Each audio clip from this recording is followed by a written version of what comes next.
Вы всегда знаете ответ на свой вопрос, вы всегда знаете, как нужно вам поступать в той или иной ситуации. Хочу поделиться с вами своим опытом из моего детства. Мы каждый год ездили к бабушке в деревню, и в очередной приезд в деревню, мне было где-то 12 или 13 лет, я захотела пойти к своей подружке. Она жила на соседней улице. Мне днем стало скучно, я пошла к ней, думала, мы с ней погуляем.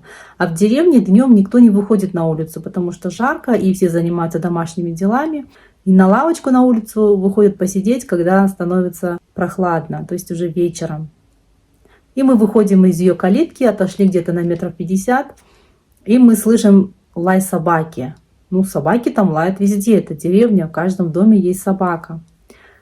И мы слышим, значит, лай собаки и звон цепи. И мне моя подружка говорит: бежим! И бежит. И она побежала вверх в гору. Там асфальтированная дорога, и она либо вверх, либо вниз, потому что там горы. И почему побежала в гору, я не знаю. Я бегу и думаю: я сейчас задохнусь, либо у меня остановится сердце, и все равно конец будет один. Если остановлюсь, если собака злая на меня загрызет, все равно одно и то же, меня не будет. Бежать я не могу точно. Страха внутри у меня нет. Я останавливаюсь только от того, что я просто уже задыхаюсь. У меня вот уже такое дыхание стало. Набираю воздух в себя, чтобы перед собакой вот так не делать. Я останавливаюсь, значит, поворачиваюсь к ней резко, показываю ей свои ладони. Они у меня пустые. То есть в руках у меня абсолютно ничего не было. То есть в то время и телефонов-то не было, чтобы сотку так в руках держать. И эта собака, она останавливается передо мной, прямо она тормозила на 4 лапах и на попе. У нее такие были ошалелые глаза, у меня такое ощущение было, что она думала про себя: ты что вообще, что ли, что ты от меня убегала? И она ткнулась вот так вот мордой мне в ладони, понюхала и развернулась, и спокойненько ушла домой. Ко мне подружка подбегает и говорит: ты что остановилась? Я говорю: а зачем мы бежали, собака-то не злая. Она говорит: да нет, она злая была, она так лает всегда. В тот момент, когда изначально я не хотела бежать и не нужно было. Но я послушала извне, что мне сказали, что собака злая. Получается, что у моей той подружки из детства, в ее мире, в ее мировоззрении собаки злые, они кусаются, а у меня это в моей реальности, этого не было. И по сей день этого нет. Я собак никак не боялась, я их так и не боюсь. Но у меня есть какие-то другие фобии. Поэтому та мысль, которая приходит к вам первая, она и есть самая верная. Но мы что привыкли делать? Что мы привыкли слушать и слушаться то, что нам говорят извне. Но каждый нам говорит из своего страха, из своего опыта, из своих сомнений, из своих мировоззрений. И каждый человек, кто находится рядом с нами, навешивает нам свои ярлыки, свои программы, свои страхи, убеждения. И мы с этим всю жизнь и ходим. От этого очень тяжело избавиться, но нужно работать над собой. Потому что представьте, человек, он рождается один, и уходит он один, выполнив или не выполнив какие-то программы на этой земле.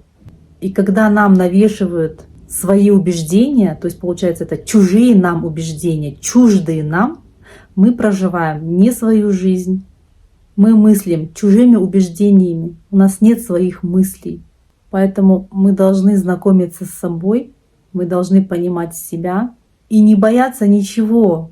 Даже если чего-то и боишься, то это нужно наоборот перерабатывать в себе и идти в этот страх. Потому что когда мы заходим в страх, там столько много ресурса. Потому что когда вы его переборете, вы почувствуете в себе невероятную силу, невероятную энергию, на которой вы сможете аккумулировать все, что вам нужно сделать в этой жизни. Потому что если машину не заправить бензином или дизелем, она не поедет. Если лошадь не накормить и не напоить, она не пойдет. Никуда вас она не повезет. Так же и мы. Все, что мы хотим сделать и все, что мы хотим творить, все зависит от нас. Нам нужна энергия, нам нужна наша сила. И мы должны учиться жить самим собой, в ладу с собой. А когда мы чего-то хотим и не можем это сделать, то тут-то человека начинает страдать. Появляются и болячки, болезни, нет энергии, ничего не хочется делать, жизнь говно. Жизнь, она на самом деле прекрасна. И все, что нас окружает, это не просто так нам дано. Это все то, с чем мы должны работать. Если вы чего-то не хотите в своей жизни видеть, то и с этим нужно работать. То есть вы должны представлять себе ту жизнь, в которой вы хотите быть, в которой вы хотите жить, ощущать, что вы там. Вы обязательно в ней окажетесь. Поэтому, когда вы задаете вопросы, вы на самом деле и знаете ответ на него.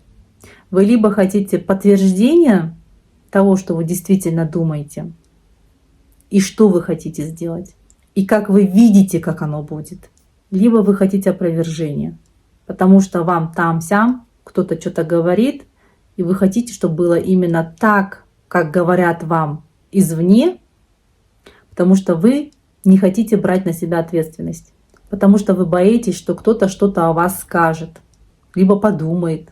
Но вы сами подумайте. Вы приходите в мир один, либо одна, да? И уходите с этого мира один и одна. И каждый день вы один на самом деле. А все люди — это все только атрибуты, с которыми мы должны соприкасаться и чему-то учиться в этой жизни. Каждый мы друг для друга являемся учителем. И в то же время мы являемся и учениками. Но мы-то учим самого себя, свою личность, быть каждый день лучше для самого себя. Не для кого-то, для самого себя быть лучше. Потому что в старости не хочется потом думать, что ты прожил не свою жизнь, а чужую. Ту, которую какой-то человек видел, как ты должен ее прожить. Понятное дело, мы все умрем.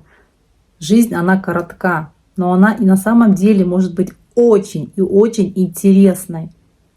И представляете, что вы каждый день, если прожили бесцельно, это уже не вернуть. Вы не сделали для себя что-то хорошее, не улучшили себя в этот день. Этот день ушел, все. И вы должны это делать для самого себя, не для кого-то. И никто для вас ничего не сделает в этой жизни. И улучшая свою жизнь, в вашем поле, в вашей реальности не будут появляться такие собаки, о которых вы будете думать, что они кусаются и что они злые.